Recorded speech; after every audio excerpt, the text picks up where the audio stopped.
Eu tinha 16 anos quando conheci o professor Henrique. Ele tinha 34, casado, 2 filhos, e foi o único homem que eu realmente amei na vida. Sabe, minha filha, tem verdade que a gente guarda que nem tesouro enterrado. Não porque é bonita, mas porque tem medo do que vai acontecer se alguém desenterrar. Eu passei 62 anos carregando um peso que nem o tempo conseguiu aliviar. E hoje, aqui sentada nesta cadeira de balanço que era da minha mãe, eu preciso contar. Não para ser perdoada, porque perdão às vezes a gente nem merece, mas porque o silêncio virou uma doença dentro de mim, e se eu não soltar agora, vou levar isso para o caixão sem que ninguém entenda quem eu realmente fui. Eu nunca contei isso para ninguém, nem para as minhas amigas da igreja, nem para os meus filhos, nem sequer para mim mesma nos momentos em que ficava sozinha à noite, e as lembranças vinham como fantasmas. Mas hoje, o peso ficou maior que o medo. E se você está me ouvindo agora, é porque eu finalmente encontrei coragem de dizer o que aconteceu naquele ano de 1963, quando eu era só uma menina do interior de Minas Gerais que achava que conhecia o mundo. Naquela época, a vida era tão diferente que às vezes parece que estou falando de outro país, de outra pessoa. Eu morava em São Sebastião do Paraíso, uma cidadezinha onde todo mundo conhecia todo mundo, onde as fofocas corriam mais rápido que o vento e onde o destino das moças já estava escrito antes mesmo delas nascerem. Você casava com quem a família escolhia, tinha filhos, cuidava da casa e morria sem nunca ter conhecido outra coisa. Era assim. E ninguém questionava. Eu era aluna do último ano do curso normal. Sabe o que é isso, não sabe? Era onde formavam as professoras primárias. Naquele tempo, ser professora era uma das poucas profissões que uma moça de família podia ter. Meu pai, que era ferreiro e homem de poucas palavras, tinha muito orgulho de dizer que a filha dele ia ser professorinha. Minha mãe já tinha até escolhido o vestido que eu ia usar na formatura. Era um vestido azul claro com gola de renda branca, que ela mesma estava bordando nas noites de lamparina. Fevereiro de 1963. Eu lembro do calor daquele verão como se fosse ontem. Um calor úmido que grudava na pele e fazia a roupa colar no corpo. O cheiro de terra molhada depois da chuva da tarde. O som das cigarras cantando sem parar. As flores de ipê amarelo caindo no quintal da escola, como se fosse neve dourada. Cada detalhe ficou gravado na minha memória de um jeito que nem as coisas importantes da minha vida ficaram. A escola normal de São Sebastião ficava numa casa grande e antiga no centro da cidade, pintada de branco e amarelo, com um portão de ferro que rangia toda vez que alguém abria. Tinha um pátio com 3 jabuticabeiras enormes e uma sala de leitura que cheirava a livros velhos e cera de assoalho. Era lá que a gente passava as tardes estudando português, matemática, pedagogia e todas aquelas matérias que achávamos que iam nos preparar para ensinar criancinhas a ler e escrever. Nós éramos 12 meninas naquela turma, todas com os mesmos sonhos pequenos e as mesmas ambições permitidas. Eu era amiga da Laura, da Terezinha e da Maria José. A gente sentava sempre junto no fundo da sala, dividia o lanche e comentava baixinho sobre os rapazes que passavam na rua. Coisas de menina, sabe? Bobagens que pareciam importantes naquela época. No início de fevereiro, a diretora Dona Hortência nos reuniu no pátio e anunciou que teríamos um professor novo para ensinar literatura brasileira. O professor anterior, seu Sebastião, tinha se aposentado no final do ano passado e agora vinha alguém da capital para substituir. Ela falou isso com aquele tom de quem anuncia algo importante, mas a gente nem ligou muito. Professor era professor. A gente achava que sabia o que esperar, até que ele entrou na sala. Henrique de Almeida Prado. O nome completo dele estava escrito na lousa com aquela letra caprichada de quem tinha estudado em escola boa. Ele era alto, magro, usava óculos de aro preto e tinha um jeito de se vestir que a gente não estava acostumada a ver por ali. Camisa social branca sempre bem passada, calça de alfaiataria, sapatos lustrados. Mas não era isso que fazia ele ser diferente. Era o jeito como ele olhava para a gente. Como se a gente fosse gente de verdade. Não só menininhas que precisavam aprender a recitar poema de cor.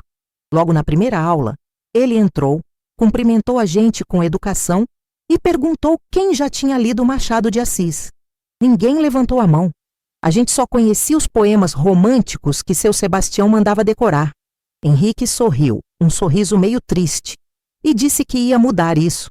Disse que literatura não era para decorar, era para sentir. E começou a ler em voz alta um trecho de Dom Casmurro, com aquela voz grave e pausada que parecia música. Eu me lembro de cada palavra daquela primeira aula. Não porque eu entendesse tudo o que ele estava dizendo, mas porque alguma coisa dentro de mim acordou naquele momento. Era como se até ali eu tivesse vivido dormindo, e de repente alguém tivesse aberto uma janela e deixado o sol entrar. Eu olhei para ele lendo ali na frente da sala, e pela primeira vez na vida senti algo que eu nem sabia dar nome. As semanas foram passando.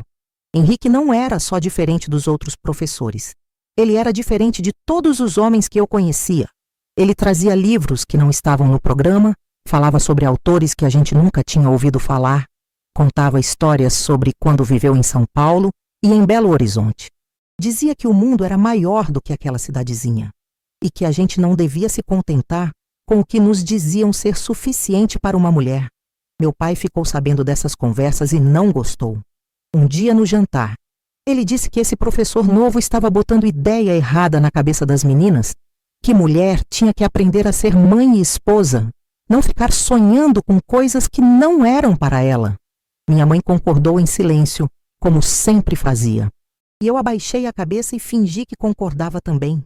Mas por dentro, algo tinha mudado. Eu não queria mais aquela vida pequena e pronta que estavam preparando para mim. Henrique começou a ficar depois da aula para arrumar os livros e preparar as próximas lições. E eu comecei a inventar desculpas para ficar também. Dizia que precisava tirar dúvida, que queria pegar algum livro emprestado, que estava com dificuldade num exercício. Mentiras que enganavam todo mundo, menos a mim mesma. A verdade é que eu só queria ficar perto dele, ouvir a voz dele, sentir aquele cheiro de água de colônia misturado com papel velho que ficava no ar quando ele passava. E ele sabia. Eu tenho certeza de que ele sabia. Mas era gentil demais ou responsável demais para dizer qualquer coisa. Ele me emprestava os livros, explicava o que eu perguntava e sempre terminava a conversa dizendo que eu tinha que ir embora antes que escurecesse, que meus pais iam ficar preocupados. Ele colocava aquela distância entre a gente, aquele muro invisível que dizia que ele era o professor e eu era a aluna, que ele era casado e eu era menor de idade, que aquilo que eu estava sentindo não podia acontecer. Mas os olhares diziam outra coisa. Quando nossos olhos se encontravam no meio da aula, quando ele esbarrava sem querer na minha mão ao me devolver um caderno, quando ficava um silêncio comprido demais entre uma palavra e outra, eu sabia que não era só eu. Ele também sentia. Ele também lutava contra aquilo. E de algum jeito isso era ainda pior, porque quando o amor é só de um lado, a gente pode tentar esquecer. Mas quando é dos dois, e mesmo assim não pode acontecer, a gente se consome por dentro. Naquele tempo, a cidade vivia de festas de igreja e bailes de sábado à noite no clube. Eu estava noiva de Geraldo, um rapaz que minha família tinha escolhido para mim. Ele era filho do dono da venda maior da cidade. Tinha futuro garantido, era trabalhador e de boas famílias. Tudo certinho, tudo arrumado. A gente ia casar em outubro, logo depois da minha formatura. As alianças já estavam encomendadas. Minha mãe já estava juntando enxoval. Eu deveria estar feliz. Mas quando Geraldo me beijava na porta de casa depois do cinema, eu fechava os olhos e pensava em Henrique. Era pecado. Eu sabia que era pecado. Todos os domingos eu ia para a igreja e pedia perdão por aqueles pensamentos. Rezava 3/3 do rosário, acendia vela para Nossa Senhora, pedia força para tirar aquele homem da minha cabeça. Mas não adiantava. Segunda-feira chegava, eu entrava na sala de aula e lá estava ele. E tudo recomeçava. Março chegou com as chuvas de fim de verão. A cidade ficava toda enlameada. As ruas de terra viravam atoleiros e a gente tinha que sair de casa com sapato de salto na mão para não estragar. Numa tarde dessas, chovia tanto que Dona Hortência dispensou as aulas mais cedo. As meninas saíram correndo, cobrindo a cabeça com o livro ou com o casaco. Eu disse que ia esperar a chuva passar um pouco. Na verdade, eu sabia que Henrique também estava lá. A escola ficou vazia, silenciosa. Só o barulho da chuva batendo no telhado de zinco e escorrendo pelas calhas. Eu fui até a sala de leitura, onde sabia que ele estaria. E estava, sentado à mesa grande no centro da sala, cercado de livros abertos, fazendo anotações num caderno. Quando me viu entrar, ele olhou para cima e pela primeira vez eu vi algo diferente no olhar dele. Não era mais aquela gentileza distante de professor. Era outra coisa. Algo mais humano, mais vulnerável. A gente não disse nada por um tempo longo. Eu fiquei parada ali na porta, molhada da chuva, com o coração batendo tão forte que eu tinha certeza que ele podia ouvir. Henrique fechou o livro devagar, tirou os óculos, passou a mão nos olhos como quem está cansado de lutar contra algo. E então ele falou, com uma voz tão baixa que eu quase não escutei. Cecília, você precisa ir embora. Mas eu não fui. Eu entrei na sala, fechei a porta atrás de mim. Meus passos ecoavam no assoalho de madeira velho. Ele se levantou da cadeira e pela primeira vez desde que o conheci, eu vi que ele estava tremendo. Isso não pode acontecer, ele disse. Você é minha aluna. Você tem 16 anos. Eu sou casado. Isso é errado em todos os sentidos possíveis. Eu sei, eu respondi. E continuei andando em direção a ele. Você não sabe o que está fazendo, ele disse. Você é nova. Você não entende as consequências. Eu sei exatamente o que estou fazendo, eu menti. Porque a verdade é que eu não sabia de nada. Eu era uma menina que tinha lido sobre amor em livros e achava que conhecia o sentimento. Eu não fazia ideia do que estava começando ali. Não fazia ideia de quanto aqueles próximos minutos iam mudar o resto da minha vida inteira. Henrique recuou até encostar na estante de livros atrás dele. Ele estava lutando consigo mesmo, eu via isso. Cada músculo do corpo dele tenso, cada respiração difícil. E então, num movimento que pareceu acontecer em câmera lenta, ele estendeu a mão e tocou no meu rosto. Foi um toque delicado, quase com medo, como quem toca em algo sagrado que não deveria tocar. Eu vou me arrepender disso, ele sussurrou.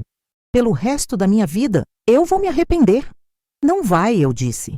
Não vai porque isso é a única coisa verdadeira que já aconteceu para mim. E ali, naquela sala de leitura cheia de livros que falavam de amor impossível, no meio de uma chuva de março que parecia nunca mais ia parar, ele me beijou.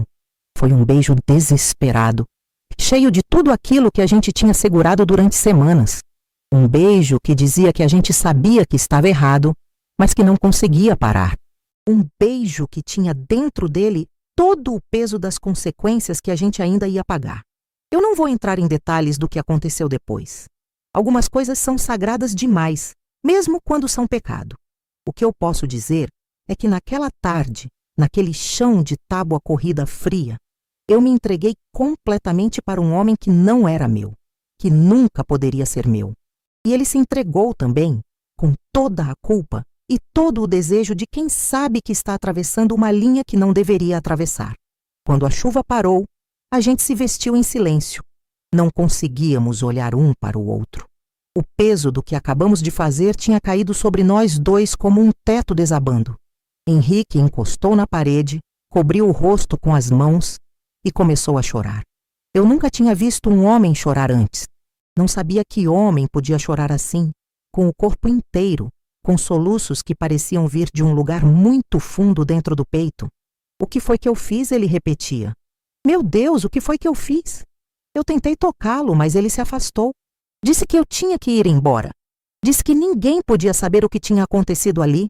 Disse que ele ia pedir transferência para outra cidade, que não podia mais ficar. E eu, que minutos antes achava que tinha vivido a coisa mais linda da minha vida, percebi que tinha vivido também a mais destrutiva. Eu saí daquela sala de leitura e voltei para casa como se nada tivesse acontecido. Tomei banho, troquei de roupa, jantei com meus pais, conversei sobre coisas bobas como se eu ainda fosse a mesma menina que tinha saído de manhã, mas eu não era. Algo dentro de mim tinha quebrado e se reorganizado de um jeito diferente. Eu não sabia ainda, mas naquele momento eu tinha deixado de ser menina e tinha virado outra coisa. Uma coisa que ainda ia demorar muito tempo para entender o que era. Henrique faltou na escola nos 3 dias seguintes. Dona Hortência disse que ele estava indisposto, que tinha pego uma gripe forte. Mas eu sabia que não era isso. Ele estava fugindo. Fugindo de mim, fugindo dele mesmo, fugindo daquilo que a gente tinha feito. E eu fiquei ali sentada na sala de aula vazia dele, fingindo que prestava atenção nas outras matérias, mas por dentro estava me despedaçando. Quando ele voltou, estava diferente, mais distante, mais frio. Nas aulas, ele mal olhava para mim.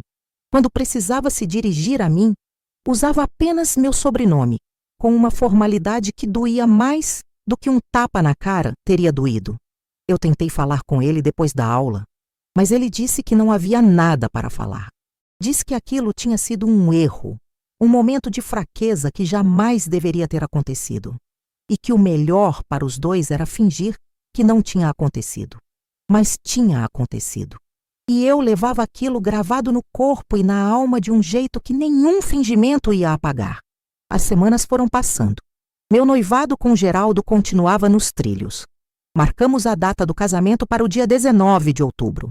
Minha mãe estava toda animada com os preparativos. Eu fingia estar animada também.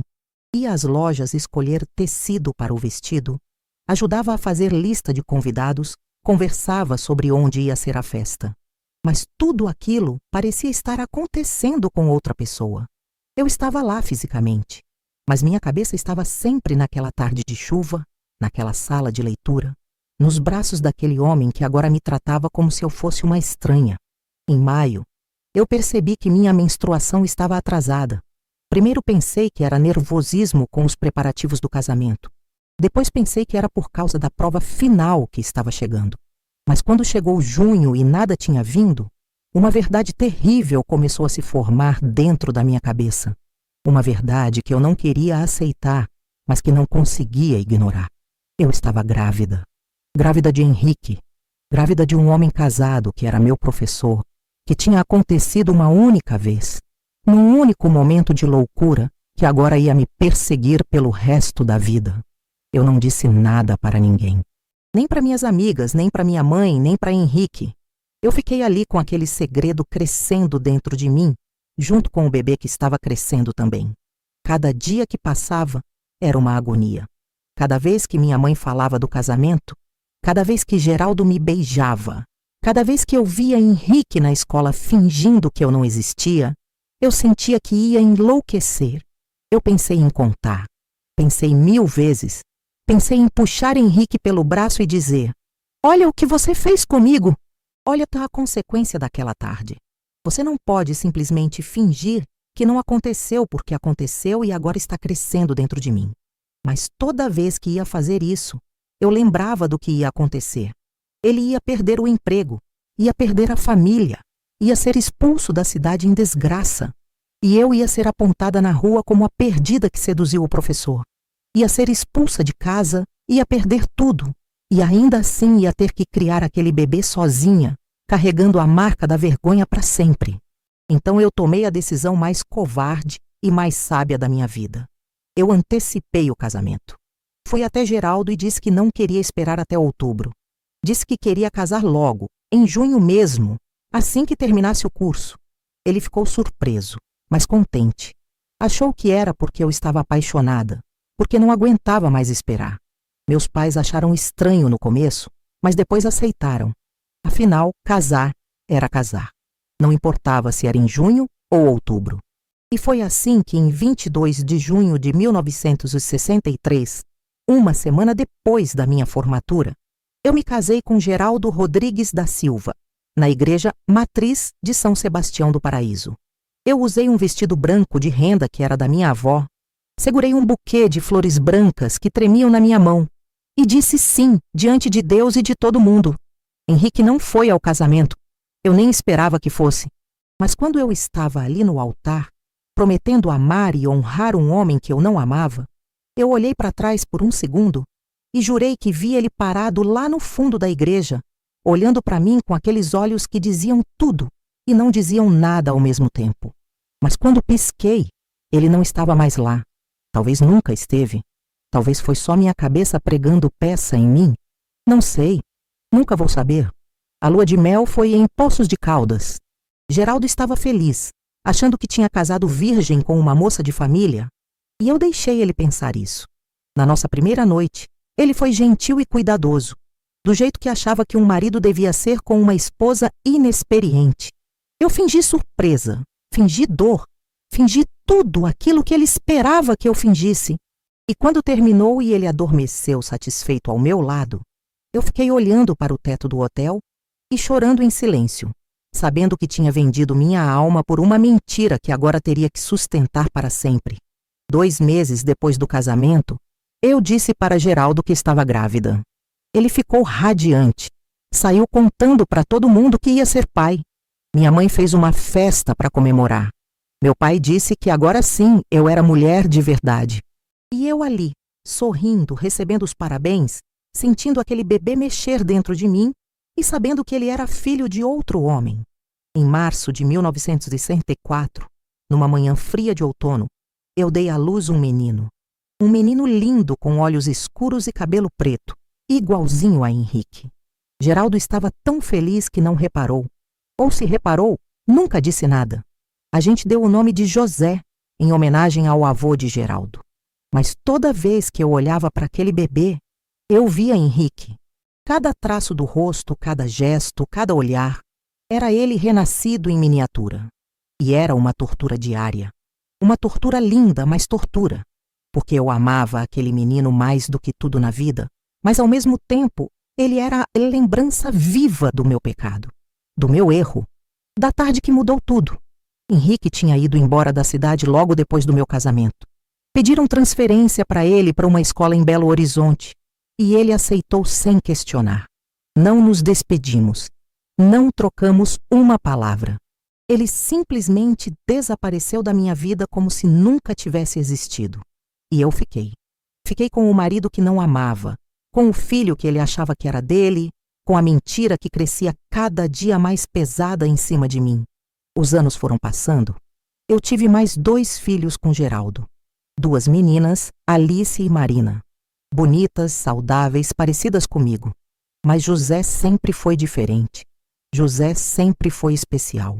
Não porque eu amava ele mais, mas porque quando eu olhava para ele, eu via aquela tarde de chuva. Eu via a única vez na vida que eu senti algo verdadeiro. E isso fazia ele brilhar de um jeito que as meninas não brilhavam. Geraldo foi um bom marido. Trabalhador, honesto, provedor. Nunca levantou a mão para mim, nunca me humilhou, nunca me traiu, pelo menos não que eu saiba. Ele me dava tudo que uma esposa podia querer. Casa própria, comida na mesa, respeito na comunidade. Mas nunca me deu o que Henrique tinha me dado naquela única tarde. A sensação de estar completamente viva. E eu fui uma boa esposa. Cozinhava, limpava, cuidava dos filhos, ia à igreja, participava das festas da comunidade. Cumpria meus deveres conjugais sem reclamar. Sorria nas fotos de família. Mas por dentro, uma parte de mim tinha morrido naquele dia de junho de 1963, quando eu disse sim para o homem errado. Eu me tornei professora primária como tinha planejado. Dava aula para as criancinhas da cidade. Ensinava o ABC, ensinava a fazer continha, ensinava a escrever o nome. Era boa no que fazia. As crianças gostavam de mim, os pais me respeitavam. Eu era a dona Cecília, a professorinha dedicada que tinha 3 filhos lindos e um marido trabalhador. Exemplo de mulher direita. Ninguém sabia que por dentro eu estava vazia. Ninguém sabia que cada noite, quando eu deitava na cama ao lado de Geraldo, eu fechava os olhos e voltava para aquela sala de leitura. Ninguém sabia que o único momento em que eu me senti realmente eu mesma foi num pecado que durou menos de 1 hora. José cresceu. Virou um menino inteligente, curioso, apaixonado por livros, igualzinho ao pai que nunca conheceu. Ele ia comigo para a biblioteca municipal, pegava livros grossos de história e geografia. Ficava horas lendo. Geraldo achava estranho. Dizia que menino tinha que gostar de jogar bola, de subir em árvore, de fazer arte. Mas eu defendia José. Dizia que não tinha nada de errado em gostar de ler. E por dentro, Eu sabia exatamente de onde vinha aquele amor pelos livros. Vinha do sangue. Vinha de Henrique. Quando José fez 15 anos, ele me disse que queria ser professor. Queria dar aula de literatura. Meu coração quase parou. Era como se o destino estivesse tirando sarro da minha cara. Como se Deus estivesse me mostrando que eu podia esconder a verdade, mas não podia mudar quem José realmente era. Ele era filho de um professor de literatura. E ia ser professor de literatura também. Não tinha como fugir disso. Geraldo não gostou da ideia. Queria que José ficasse na venda com ele, que assumisse os negócios da família. Mas José era teimoso. Insistiu. Estudou sozinho, passou no vestibular para letras numa faculdade em Uberlândia. Foi embora de casa aos 18 anos, cheio de sonhos, cheio de planos. E eu fiquei ali, olhando ele ir embora, sentindo que estava perdendo o Henrique pela segunda vez. As meninas casaram cedo. Alice com um contador, Marina com um médico. As duas ficaram morando em São Sebastião, perto de mim. Me deram netos lindos que eu adorava. Mas José foi para longe. Foi dar aula em São Paulo, numa escola estadual grande. Casou com uma moça professora também, uma tal de Vera, que eu só conheci no casamento. Eles tiveram um filho e uma filha. E eu os via só nas festas de fim de ano, quando José conseguia tirar férias. E toda vez que José vinha me visitar, todo homem já feito que ele era, eu via Henrique. Na maneira como ele falava sobre os livros que estava lendo, na maneira como ele gesticulava quando estava animado com alguma ideia, na maneira como ele olhava para as coisas, sempre procurando um significado mais profundo. Era Henrique inteiro ali na minha frente, e era uma dor que não passava nunca. Eu nunca contei, nem quando José fez 20 anos, nem quando fez 30, nem quando fez 40. O segredo foi ficando cada vez mais fundo, cada vez mais impossível de desenterrar. Como é que eu ia chegar para um homem adulto, casado, pai de família, e dizer: olha, seu pai não é quem você pensa que é. Seu pai é um professor que eu conheci quando eu tinha 16 anos, que me engravidou num momento de loucura e que nunca soube da sua existência. Como? Geraldo morreu há 12 anos, infarto fulminante enquanto fechava a venda no fim do dia. Caiu ali no meio das prateleiras de arroz e feijão e não levantou mais. Foi rápido. Sem sofrimento, disseram os médicos. Uma bênção, disseram as comadres da igreja. Mas eu sei que não foi. Geraldo morreu sem nunca ter sabido a verdade. Morreu achando que José era filho dele. E eu deixei. Eu deixei ele morrer na mentira porque era mais fácil assim. Depois que Geraldo morreu, eu fiquei sozinha nesta casa grande demais para uma pessoa só. As meninas queriam que eu fosse morar com uma delas, mas eu recusei. Disse que queria ficar na minha casa, no meio das minhas coisas, das minhas memórias. A verdade é que eu precisava desse espaço. Precisava desse silêncio. Precisava ficar sozinha com o meu segredo, que agora era só meu porque o outro dono dele tinha ido embora da minha vida há mais de 40 anos. Eu tentei procurar Henrique algumas vezes ao longo dos anos. Tentei discretamente, sem que ninguém soubesse. Perguntei para antigas colegas de escola se sabiam dele. Liguei uma vez para a Secretaria de Educação de Belo Horizonte, querendo saber se ele ainda dava aula lá. Mas nunca tive coragem de ir até o fim. Sempre parava no meio do caminho, porque o que eu ia dizer se encontrasse ele? Que fiz dele pai sem ele saber? Que escondi o filho dele a vida inteira? Que me casei com outro homem e fingi que nada tinha acontecido? E assim, os anos foram passando. José continuou sendo professor, as meninas continuaram com suas famílias, os netos cresceram e eu fui ficando velha. Velha e cansada de carregar esse peso. Mas nunca tive coragem de soltar, porque tinha medo. Medo de destruir a vida de José, medo de manchar a memória de Geraldo, medo de ser julgada, medo de ser odiada, medo de descobrir que tinha desperdiçado a vida inteira, protegendo uma mentira que ninguém tinha pedido para ser protegida. Até que há 3 meses, numa tarde de junho, igual àquela tarde de 1963, uma mulher bateu na minha porta. Ela devia ter uns 50 e poucos anos. Morena, alta, bem vestida. Tinha um jeito decidido de quem sabia exatamente o que estava fazendo ali. Quando abri a porta, ela me olhou de um jeito estranho. como se me conhecesse, como se tivesse me procurado a vida inteira. A senhora é Cecília Almeida Rodrigues? Ela perguntou. Eu sou, eu respondi, sentindo o coração começar a bater mais rápido sem saber por quê. Ela respirou fundo. Meu nome é Helena. Helena de Almeida Prado. Eu sou filha de Henrique de Almeida Prado. O mundo parou. Eu segurei na porta para não cair. Henrique. Ela tinha falado o nome de Henrique. Depois de 55 anos, esse nome voltou para mim como um soco no estômago. Pode entrar, eu consegui dizer. A gente sentou na sala. Eu ofereci café, mas ela recusou. Ficamos ali nos olhando por um tempo que pareceu eterno. Ela tinha os olhos dele. Os mesmos olhos escuros e profundos de Henrique. E isso doeu mais do que qualquer coisa que ela pudesse dizer. Meu pai morreu há 6 meses, ela começou. Câncer. Ele estava doente há 3 anos, mas só nos últimos 6 meses que ficou realmente ruim. Eu sinto muito, eu disse. E era verdade. Mesmo depois de tanto tempo, mesmo com tudo que tinha acontecido, saber que Henrique tinha morrido foi como perder um pedaço de mim. Ele deixou algumas cartas. Ela continuou. Cartas que ele escreveu, mas nunca enviou, estavam guardadas numa caixa no fundo do armário dele. Minha mãe encontrou depois que ele morreu, e uma delas era para a senhora. Ela tirou da bolsa um envelope amarelado pelo tempo. Meu nome estava escrito na frente com aquela letra que eu reconheci na hora. A letra dele. A mesma letra que escrevia poemas na lousa. A mesma letra que fazia anotações nas margens dos livros. Eu não conseguia pegar o envelope. Minhas mãos estavam tremendo tanto que eu tinha medo de deixar cair. Helena colocou o envelope na mesinha de centro entre nós. Tem mais, ela disse. Tem um caderno. Um caderno que ele escreveu durante anos. São poemas. Poemas para a senhora. Como você sabe que são para mim? Eu perguntei com a voz quase sumindo. Porque em cada um deles está escrito para ser. Meu único amor verdadeiro. As lágrimas começaram a descer sem eu perceber.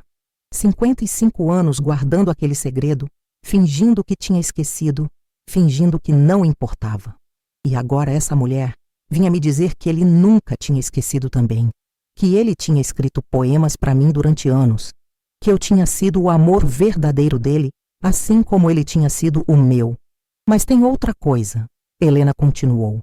E agora a voz dela estava tremendo também. Nas cartas ele fala de um filho que ele achava que era dele, mas que nunca pôde conhecer. Ele escreveu que fez investigações discretas, que descobriu que a senhora tinha casado 2 meses depois daquela tarde, e que 9 meses depois nasceu um menino. O ar sumiu dos meus pulmões. Henrique sabia. Ele tinha sabido o tempo todo, e nunca tinha dito nada. Nunca tinha me procurado. Nunca tinha tentado conhecer José. Por quê? Porque ele nunca disse nada, eu perguntei. Por que ele nunca me procurou? Ele explica nas cartas, Helena disse.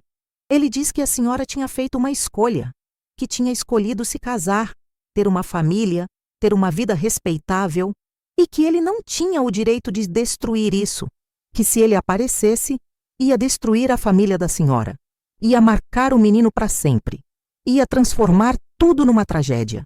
Então ele escolheu se afastar. Escolheu carregar esse peso sozinho e escolheu amar a senhora e o filho dele de longe, em silêncio, durante todos esses anos. Eu não estava mais conseguindo falar. Só chorava. Chorava por tudo que tinha sido, por tudo que podia ter sido e não foi, por todos aqueles anos desperdiçados, por aquele homem que tinha amado em silêncio a vida inteira, por aquele filho que tinha 2 pais e não sabia de nenhum dos 2. Tem mais uma coisa, Helena disse, tirando outro envelope da bolsa. Este é para o filho da senhora, para José. Como você sabe o nome dele? Eu perguntei assustada. Meu pai sabia. Ele acompanhou a vida do José de longe durante todos esses anos. Ele sabia que José tinha se tornado professor de literatura. Ele tinha tanto orgulho disso. Nas cartas ele escreve sobre como o sangue fala mais alto. Como José tinha seguido o caminho dele sem nunca ter conhecido ele. Ela estendeu o envelope para mim. Estava escrito, para meu filho José. Meu pai deixou isso para ele, Helena disse. Uma carta e uma parte da herança. Não é muito dinheiro, mas é o que ele tinha guardado durante anos. Ele queria que José soubesse a verdade. Queria que o filho dele soubesse que foi amado, mesmo sem saber. Queria que ele tivesse as cartas, os poemas, as provas de que existia um amor verdadeiro, mesmo que impossível. Eu segurei o envelope como se ele fosse feito de vidro. Dentro daquele envelope estava 55 anos de segredo. Dentro daquele envelope estava a verdade que eu tinha enterrado tão fundo que achava que nunca ia voltar à superfície. A senhora vai dar para ele? Helena perguntou. Eu não sei. Eu respondi com sinceridade. Eu não sei se tenho esse direito. Ele tem 55 anos. Tem uma vida, uma família. O pai que ele conheceu foi Geraldo. Geraldo que criou ele, que pagou os estudos dele, que esteve presente em cada fase da vida dele. Como eu vou chegar agora e dizer que tudo foi mentira? Não foi mentira, Helena disse com gentileza. Foi proteção. Foi sacrifício, tanto da senhora quanto do meu pai. Vocês dois sacrificaram o amor de vocês para proteger esse menino. Mas agora, ele não é mais menino e tem o direito de saber de onde veio. Tem o direito de conhecer essa parte da história dele. E se ele me odiar? Eu perguntei. E se ele não me perdoar? Então ele vai te odiar e não vai te perdoar, ela respondeu. Mas pelo menos vai saber a verdade. E talvez, com o tempo, ele entenda que o amor não é sempre simples. Que às vezes a gente ama errado, na hora errada, da maneira errada. Mas ainda assim ama. Helena ficou mais uma hora comigo. Me contou sobre Henrique. Disse que ele tinha sido um pai presente, amoroso, que tinha criado 3 filhos com a esposa, mas que havia sempre uma tristeza nele, uma saudade de algo que ele nunca podia ter. Ela disse que quando era criança, às vezes pegava ele olhando pela janela com os olhos perdidos, e quando perguntava o que ele estava pensando, ele dizia que estava pensando em alguém que tinha conhecido há muito tempo. Quando Helena foi embora, eu fiquei sozinha com os 2 envelopes, o meu e o de José. Li o meu primeiro, e cada palavra era uma facada e um bálsamo ao mesmo tempo. Henrique tinha escrito aquela carta pouco antes de morrer. Disse que sabia que talvez nunca ia chegar até mim, mas que precisava escrever de qualquer jeito. Disse que aquela tarde na sala de leitura tinha sido o momento mais importante da vida dele, que nos anos seguintes ele tentou esquecer, tentou se convencer de que tinha sido só desejo, só fraqueza, mas não conseguiu, porque não tinha sido isso. Tinha sido amor, o tipo de amor que acontece uma vez na vida e marca para sempre. Ele escreveu que quando descobriu que eu tinha engravidado e casado, ele ficou destroçado. Quis ir atrás de mim, quis pegar José nos braços e assumir a paternidade. Mas então pensou em mim. Pensou que eu ia ser apontada como adúltera, mesmo tendo casado. Pensou que eu ia perder tudo. E José ia crescer marcado como filho do pecado, filho da vergonha. Então ele decidiu se afastar. Decidiu deixar que eu vivesse minha vida em paz, mesmo que isso matasse ele por dentro. Mas ele nunca deixou de me amar, nunca deixou de pensar em mim e nunca deixou de acompanhar a vida de José de longe. Ele sabia das notas do José na escola, sabia quando ele tinha passado no vestibular, sabia quando ele tinha se casado, sabia dos netos e tinha orgulho, um orgulho secreto e silencioso de um pai que nunca pôde ser pai. No final da carta, ele escreveu: Cecília, eu não sei se você ainda pensa em mim. Não sei se aquela tarde significou para você o que significou para mim. Mas se por acaso você ainda lembra, se por acaso ainda guarda algum sentimento por aquele professor que te amou errado, mas te amou de verdade, saiba que eu vou morrer com o seu nome nos lábios. Saiba que se existe vida depois da morte, eu vou passar a eternidade inteira esperando o dia em que a gente possa se olhar sem culpa, sem medo, sem mentira. Te amei, te amo, te amarei para sempre. Henrique. Eu li aquela carta 10 vezes naquela noite. E cada vez que lia, eu chorava mais. Chorava pela vida que a gente não viveu, pela família que a gente não formou, pelos dias comuns que a gente nunca teve, pelo amor que existiu, mas que nunca pôde existir completamente. E agora, 3 meses depois, eu estou aqui com o envelope de José nas mãos. Ainda não abri. Não sei se tenho esse direito. Dentro tem a carta de Henrique para o filho. Tem uma parte da herança. Tem a verdade que vai mudar tudo. José vem me visitar semana que vem. Vai ficar 3 dias aqui comigo antes de voltar para São Paulo. E eu preciso decidir. Vou dar a carta para ele? Vou contar a verdade? Vou destruir a imagem que ele tem do pai que criou ele? Ou vou deixar tudo como está? Vou queimar essas cartas, vou levar o segredo para o túmulo, vou morrer deixando José acreditar que é filho de Geraldo? Eu não sei. Eu sinceramente não sei. Tem dias que eu acho que ele tem o direito de saber. Que é injusto manter essa mentira até o fim. Que Henrique merece ser conhecido pelo filho mesmo que seja tarde. Que José merece saber que existe sangue de professor nas veias dele. Que não foi coincidência ele ter escolhido essa profissão.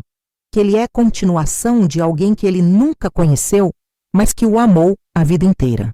Mas tem dias que eu acho que seria crueldade, que José é feliz do jeito que é, que conhecer essa verdade só vai trazer dor, que ele vai olhar para trás e perceber que a vida inteira dele foi construída em cima de uma mentira, que ele vai se questionar sobre quem ele realmente é. E pior, que ele vai me odiar por ter escondido isso dele durante 55 anos. E eu não sei se eu aguento ser odiada por ele. Não sei se aguento ver aqueles olhos de Henrique me olhando com raiva, com decepção, com mágoa. José é a coisa mais preciosa que eu tenho neste mundo. É o único pedaço de Henrique que ficou comigo. E se eu perder José contando a verdade, eu vou ter perdido Henrique 2 vezes. Mas se eu não contar, vou continuar sendo covarde. Vou continuar sendo a mulher que escolheu a mentira em vez da verdade. E quando eu morrer, essas cartas vão ser encontradas por alguém, talvez pelas minhas filhas quando estiverem esvaziando a casa. E então José vai descobrir de qualquer jeito. Só que eu não vou estar aqui para explicar. Não vou estar aqui para pedir perdão. Não vou estar aqui para dizer que fiz o que achei que era certo na época. Sabe o que é engraçado? Eu passei a vida inteira ensinando crianças. Ensinando que mentira é errado. Ensinando que a verdade sempre prevalece. Ensinando que a honestidade é a base de tudo. E enquanto isso, eu vivia a mentira mais profunda que uma pessoa pode viver. A mentira sobre a própria origem de um filho. Eu me pergunto o que Henrique faria se estivesse no meu lugar. Mas eu sei a resposta. Henrique já tomou a decisão dele há 55 anos. Ele escolheu se afastar. Escolheu não me procurar. Escolheu deixar José crescer acreditando que era filho de Geraldo. Então, de certa forma, ele também escolheu a mentira. Também escolheu proteger em vez de revelar. Será que isso nos faz covardes? Ou nos faz pais? Ou as duas coisas ao mesmo tempo? Eu olho para a minha vida e vejo que foi construída em cima de uma tarde. Uma tarde de chuva em março de 1963. Tudo que veio depois foi consequência daquela tarde. Meu casamento apressado, meus 50 anos de vida dupla, meu filho que tem os olhos do homem errado, minha solidão de viúva que nunca chorou o marido de verdade, tudo vem dali. E eu não sei se me arrependo. Tem dias que eu olho para José, vejo ele rindo com os netos dele, vejo ele falando com paixão sobre os livros que está lendo e penso, valeu a pena. Valeu cada mentira, cada silêncio, cada noite fingindo amor por um homem que não amava. Porque tudo isso gerou essa pessoa maravilhosa que é meu filho. Mas tem dias que eu penso, que desperdício de amor. Henrique me amava, e eu amava ele. E a gente ficou 55 anos separados por causa do medo, por causa do que iam pensar, por causa das convenções. Por causa da moral da cidade pequena que não permitia que o amor fosse simplesmente amor quando não cabia nas regras. Quantos casais separados existe por aí? Quantas pessoas vivendo mentiras? Quantos filhos que não sabem de onde vieram realmente? Quantos segredos enterrados tão fundo que nunca mais vão ver a luz do dia? Às vezes eu penso que esse é o verdadeiro segredo da vida adulta. Todo mundo está mentindo. Todo mundo está escondendo alguma coisa. Todo mundo tem uma gaveta trancada com 7 chaves, onde guarda as verdades que não pode mostrar. A diferença é que alguns segredos são pequenos, e outros são tão grandes que constroem vidas inteiras em cima deles. O meu construiu 3 vidas. A minha, a de Henrique e a de José. 3 pessoas vivendo metade da verdade. 3 pessoas carregando o peso do que não foi dito. E agora que Henrique morreu, somos só 2, eu e José. E eu preciso decidir se José continua na mentira ou se ele entra na verdade. Helena me ligou ontem. Perguntou se eu tinha decidido alguma coisa. Disse que não estava me pressionando, mas que queria saber. Eu disse que ainda não sabia. Ela ficou em silêncio por um tempo e depois disse uma coisa que ficou martelando na minha cabeça. Dona Cecília, a senhora já tomou tantas decisões difíceis na vida. Já sacrificou tanto. Já carregou esse peso sozinha durante décadas. Agora talvez seja a hora de dividir. Não para aliviar a sua consciência, mas para dar ao José a chance de decidir o que ele quer fazer com essa informação. A vida dele, a história dele, o sangue dele. Ele tem direito de saber, mesmo que seja doloroso. Ela tem razão. Eu sei que ela tem. Mas saber que uma coisa é certa não torna mais fácil fazer essa coisa. Eu peguei o caderno de poemas que Helena me deixou. São mais de 100 poemas. Poemas que Henrique escreveu ao longo de 50 anos. Poemas de amor, de saudade, de arrependimento, de esperança. Poemas onde ele imagina como seria nossa vida se a gente tivesse ficado junto. Poemas onde ele descreve José como se o conhecesse intimamente, só pelos fragmentos de informação que conseguia juntar. Tem um poema que ele escreveu quando José nasceu. Diz assim: hoje nasceu meu filho que não é meu filho. Hoje nasceu minha continuação que nunca vou continuar. Hoje nasceu um pedaço de mim que vai crescer longe de mim. E eu, que deveria estar lá, segurando aquela mão pequena. Estou aqui, segurando esta caneta pequena, escrevendo palavras que nunca vão ser lidas para um filho que nunca vai saber que escrevi para ele, mas que ainda assim é meu. Porque amor não precisa de registro. Amor não precisa de reconhecimento. Amor existe mesmo quando é impossível. Talvez principalmente quando é impossível. Eu li esse poema e chorei tanto que pensei que ia morrer ali mesmo. Porque ele tinha amado José a vida inteira. Tinha sido pai à distância. Tinha carregado o peso da paternidade sem ter o direito de exercer a paternidade. E José nunca soube. Nunca teve a chance de ter aquele amor. Isso é justo? Eu sei que a vida não é justa. Eu sei que a gente não escolhe em que família nasce, não escolhe quem são nossos pais, não escolhe as circunstâncias.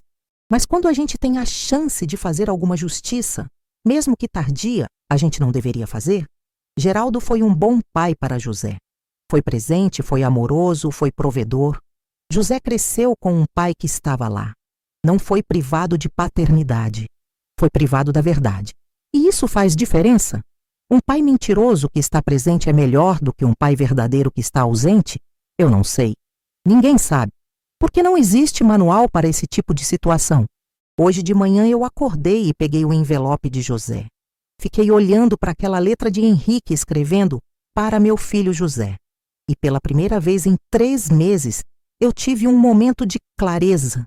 Uma certeza de que existe uma resposta certa. Mesmo que seja mais difícil, José merece saber.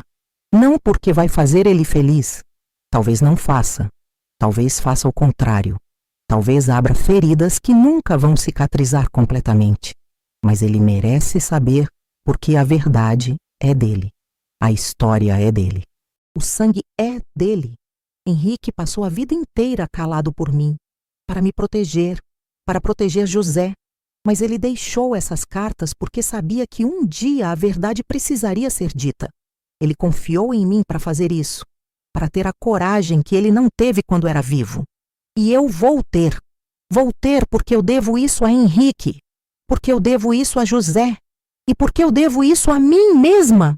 Eu mereço morrer tendo dito a verdade, mesmo que seja tarde, mesmo que seja doloroso, mesmo que destrua tudo.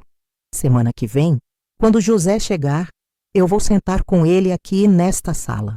Vou fazer café daquele jeito que ele gosta, com bastante açúcar e um pouquinho de canela. Vou servir o bolo de fubá que ele adora desde criança. E vou dizer: José, eu preciso te contar uma coisa. É uma coisa que deveria ter contado há muito tempo, mas eu não tive coragem. E agora eu preciso contar porque se eu não contar, vou morrer com isso na consciência. E você vai descobrir de qualquer jeito quando eu morrer. E eu não posso deixar você descobrir sozinho. E então eu vou dar a carta para ele. Vou dar o caderno de poemas. Vou contar sobre aquela tarde de chuva. Vou contar sobre Henrique. Vou contar sobre o amor que não podia ser, mas que foi. Vou contar sobre a escolha que fiz. Vou contar tudo. E depois eu vou aceitar o que vier. Se José me perdoar, eu vou agradecer a Deus e morrer em paz. Se José não me perdoar, eu vou aceitar, porque eu sei que eu merecia não ser perdoada. O que eu fiz foi covarde. O que eu fiz foi egoísta. O que eu fiz foi humano, terrivelmente humano, mas isso não torna certo. Eu sei que muita gente vai me julgar por isso. Vai dizer que eu devia ter contado antes, que eu devia ter contado quando José era criança, que eu devia ter contado quando Geraldo morreu, que eu devia ter contado assim que Helena apareceu. E todas essas pessoas estão certas. Eu devia, mas eu não fiz, porque eu sou humana, e humano tem medo, e medo faz a gente fazer coisas erradas. Mas agora eu vou fazer a coisa certa. Tarde, mas vou fazer. Sabe o que é engraçado? Durante todos esses anos eu achei que estava protegendo José do sofrimento. Achei que estava sendo uma mãe boa mantendo o segredo. Mas agora eu entendo que talvez eu estivesse só me protegendo. Protegendo minha imagem de mulher direita. Protegendo meu casamento de mentira. Protegendo minha vida construída em cima de uma farsa. E José cresceu sem metade da verdade dele. Cresceu sem saber por que gostava tanto de livros. Cresceu sem saber por que escolheu ser professor. Cresceu sem conhecer a história completa de quem ele é. E isso é uma crueldade que eu fiz com ele sem perceber. Ontem à noite eu sonhei com Henrique. Foi a primeira vez em anos. No sonho, a gente estava na sala de leitura da escola. Só que era diferente. Era mais bonita, mais luminosa. E a gente estava velho, com a idade que a gente teria agora se ele estivesse vivo. E eu peguei na mão dele e disse: eu vou contar para ele, vou contar sobre nós. E ele sorriu daquele jeito triste e bonito que ele tinha e disse: obrigado. Obrigado por deixar nosso filho saber que foi amado 2 vezes. Uma vez pelo homem que o criou e outra vez pelo homem que o gerou. Quando acordei, estava chorando. Mas era um choro diferente. Não era mais de culpa. Era de libertação, como se finalmente, depois de todos esses anos, eu tivesse permissão para soltar o peso. Hoje eu fui ao cemitério. Fui visitar o túmulo de Geraldo. Faz tempo que não vou. Eu sei que isso é terrível de se dizer, mas eu nunca senti muita vontade de ir. Porque como é que você visita o túmulo de alguém que você não amou de verdade? Como é que você chora por alguém cuja morte foi quase um alívio? Mas hoje eu fui. E fiquei ali na frente daquela lápide de mármore cinza, com o nome dele gravado, com as datas de nascimento e morte, com aquela frase que as filhas escolheram: pai amado, esposo dedicado, exemplo de homem de bem. E pela primeira vez, desde que ele morreu, eu chorei. Chorei de verdade, não porque eu tinha amado ele, mas porque ele tinha me amado. Geraldo tinha me amado do jeito dele, com a capacidade que ele tinha. E eu tinha desperdiçado esse amor. Tinha fingido durante 50 anos que sentia algo que não sentia. Tinha roubado dele a chance de ser amado por alguém que realmente o amasse. Tinha feito dele meu escudo, minha desculpa, minha mentira conveniente. E ele nunca soube. Morreu feliz, achando que tinha sido amado. Ou será que ele sabia? Será que no fundo, lá no silêncio dos nossos anos juntos, ele percebia que eu estava ausente mesmo quando estava presente? Será que ele via, nos meus olhos que olhavam para José, que havia algo ali que não era dele? Eu nunca vou saber. E isso é mais uma culpa que eu vou carregar. Mas eu pedi desculpas para ele ali no cemitério. Disse que ele tinha merecido coisa melhor. Disse que ele tinha sido bom marido, bom pai, bom homem, e que a falha não foi dele, foi minha. Sempre foi minha. Depois eu fui até o outro lado do cemitério, onde fica o jazigo da família dele. E ali eu fiz uma promessa. Prometi que quando José descobrisse a verdade, eu ia fazer questão que ele soubesse que Geraldo foi pai dele. Que Geraldo não foi menos pai só porque o sangue não era o mesmo. Que paternidade não é só biologia. É presença, é amor, é escolha. E Geraldo escolheu ser pai de José todos os dias durante 51 anos. Isso ninguém pode tirar. Nem eu com a minha confissão, nem Henrique com as suas cartas, nem o DNA que diz outra coisa. Geraldo foi pai, e José tem o direito de continuar honrando essa paternidade, mesmo sabendo da outra. Quando eu voltei para casa, eu liguei para as meninas, para Alice e Marina. Não contei nada ainda, mas eu marquei de almoçar com elas antes de José chegar, porque eu preciso contar para elas primeiro. Elas também têm direito de saber. Elas também vão ter que processar a informação de que o irmão delas tem outro pai e de que a mãe delas guardou esse segredo a vida inteira. Eu não sei como elas vão reagir. Alice é mais dura, mais julgadora. Ela pode ficar brava. Pode achar que eu desonrei a memória do pai. Pode achar que eu deveria levar isso para o túmulo. Marina é mais sensível, mais compreensiva. Ela talvez entenda. Talvez veja que eu fiz o que achei que tinha que fazer naquela época. Mas de qualquer jeito, as duas vão sofrer. E isso dói. Dói saber que minha verdade vai causar dor nas minhas filhas. Mas não tem como evitar. Segredo sempre causa dor, mais cedo ou mais tarde. Pelo menos agora vai ser dor com verdade, não dor com mentira. Eu estou com medo, muito medo. Medo de perder meu filho, medo de perder minhas filhas, medo de terminar meus dias sozinha, rejeitada, odiada, medo de que na minha lápide, em vez de mãe amada, esteja escrito mãe mentirosa. Mas eu estou mais velha agora. Tenho 78 anos. Não sei quanto tempo ainda tenho. E eu não quero morrer com esse peso. Não quero que meu último pensamento seja sobre a verdade que não contei. Não quero chegar do outro lado, onde sei que Henrique está me esperando carregando ainda essa culpa. Eu quero morrer leve. Quero morrer sabendo que fiz o possível para consertar meus erros. Quero morrer tendo dado a José o que é dele por direito, sua história completa. E se para isso eu tiver que suportar a raiva dele, a decepção dele, o afastamento dele, então que seja. É o preço que eu tenho que pagar. O preço que deveria ter pagado há muito tempo. Hoje entendo que o perdão não é esquecer. É aceitar que o tempo também tem culpa. É entender que a gente faz o melhor que pode com o que sabe naquele momento. E às vezes o melhor que a gente pode não é bom o suficiente, mas ainda assim foi o melhor. Eu não sei se José vai me perdoar. Não sei se as meninas vão me perdoar. Não sei nem se eu vou me perdoar um dia. Mas eu sei que eu preciso tentar.